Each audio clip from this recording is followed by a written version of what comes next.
Hello बच्चों, चलिए प्रश्न को पढ़ते हैं। निम्नलिखित पर टिप्पणी लिखिए। टेफ्लॉन। तो आइए मुख्य अवधारणा की चर्चा करते हुए हम टेफ्लॉन को समझते हैं तथा इसके कार्यों को समझते हैं।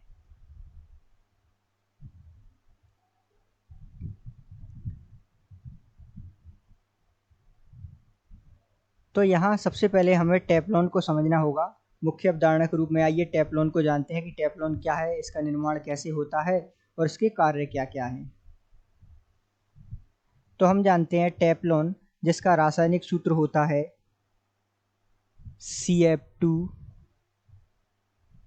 CF2 और इस प्रकार जो है ये संरचनाएं चलती रहती हैं। यहाँ N जो है अणुओं की संख्या होती है। तो इस प्रकार जो है टेफ्लॉन का रासायनिक सूत्र होता है और इसका रासायनिक नाम क्या हो गया?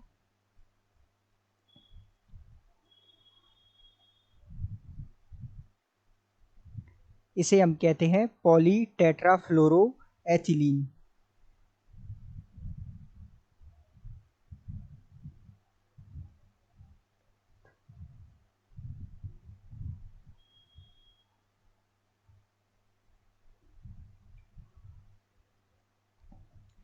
जैसा कि हम जानते हैं कि जो है टेफ्लॉन एक बहुलक होता है, जिसका एकलक होता है। अर्थात इसके एकलक का क्या नाम है? तो इसके एकलक का नाम है टेट्राफ्लोरोएथिलीन, जिसका सूत्र होता है CF2 अर्थात टेट्राफ्लोरोएथिलीन।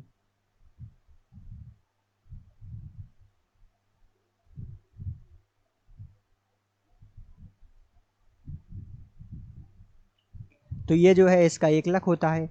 यदि हम इसके कार्यों की चर्चा करें तो आइए इसके कुछ कार्यों की चर्चा कर लेते हैं कि टेफ्लॉन जो है इसका कार्य क्या है।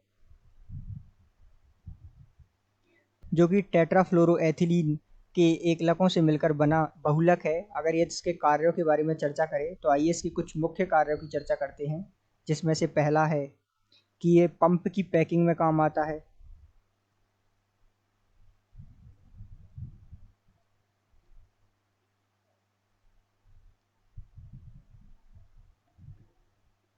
इसका दूसरा कार्य है, मुख्य कार्य, ये बल्ब की सील में जो है इसका इस्तेमाल किया जाता है।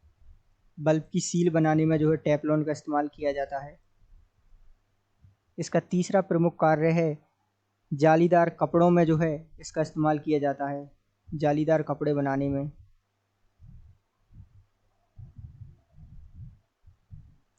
तो इत्यादि प्रमुख कार्य जो है टेफ्लॉन नामक बहुलक से संपन्न किए जाते हैं।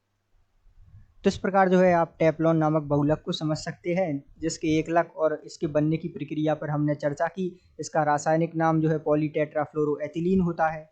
तो उम्मीद है आपको इस प्रश्न की सारी प्रक्रिया तथा निष्कर्ष समझ आया होगा। आशा करते हैं आपको प्रश्न का उत्तर समझ आया होगा। धन्यवाद।